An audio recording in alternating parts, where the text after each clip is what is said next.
Very interesting developments going on in the region, going on in Turkey's foreign policy throughout the Arab world as Turkey prepares for the post-COVID period and is adapting to new realities. With Joe Biden in the White House, Ankara is making some adjustments in the way it's going about dealing with certain actors in the region. In some, Turkey is trying to mend some rifts that it's had with a couple of countries, such as Saudi Arabia, Israel, and Egypt. Beginning back in October 2019, when Turkey launched its military campaign in northern Syria, so-called Operation Peace Spring, there was an effort on the part of Abu Dhabi to unify many Arab countries against Turkey, and officials in Ankara have been very worried about such efforts proving successful over time.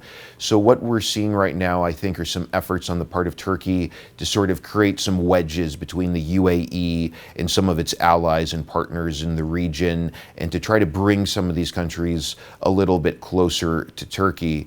Now, at the same time, a number of these countries, such as Egypt and Saudi Arabia, also have their share of concerns about what the Biden presidency is going to mean for their relations with the U.S., and I think they too see it in their interests to improve ties throughout the region, particularly with respect to Turkey.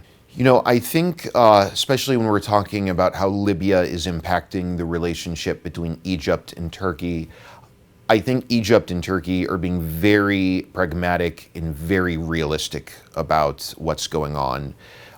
Let's go back to April 2019, when Haftar launched his operation against Tripoli. The Egyptians were not hot on that. They thought that in the event that this westward offensive fails, you're going to have outside actors, possibly Turkey, being able to exploit the situation. That's exactly what happened. And right now, Egypt has sort of come to terms with some degree of entrenched Turkish power in Libya, especially out in the west. Egypt is not trying to eject Turkish influence from Libya because the Egyptian leadership knows that that is not possible. So what Egypt is trying to do, I think, is sort of figure out some ways in which it can live with this deeper Turkish influence in Libya, and also find areas where areas in Libya where there are some overlapping interests between Egypt and Turkey. So again, these ideological tensions are still there, but there are more pragmatic factors and more pragmatic thinking that's driving Egypt to bring temperatures down with Turkey right now. So I definitely think both Egypt and Turkey are looking at their relationship in very pragmatic ways, and I don't think for either government ideology is really driving their current strategy for dealing with the other one.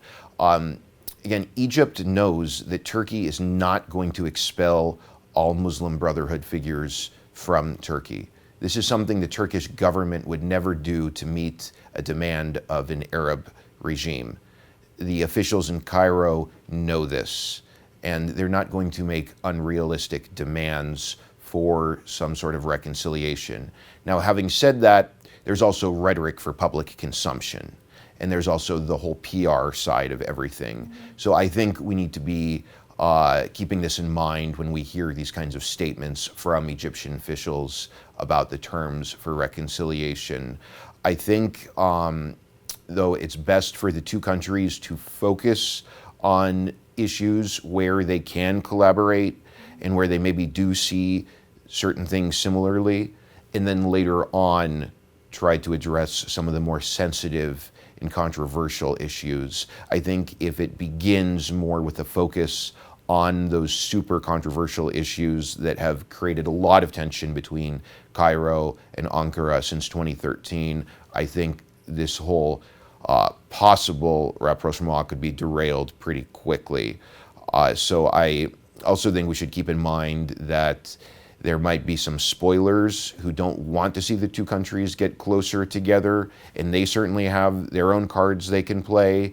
I think it's fair to argue that neither the UAE nor Greece would welcome major improvements between Cairo and Ankara. So how they react to things will, of course, matter. Another point, though, that I think is important to bring in is that many associate Turkey's agenda in Libya with the Muslim Brotherhood. And I think it might be a mistake to overstate how important the Muslim Brotherhood in Libya is to Turkey.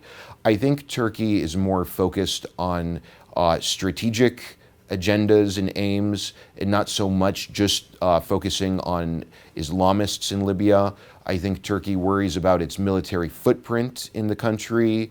They're focused on opportunities to profit from reconstruction and redevelopment in the country. And they also care a lot about the 2019 maritime accord between GNA in Tripoli and Ankara.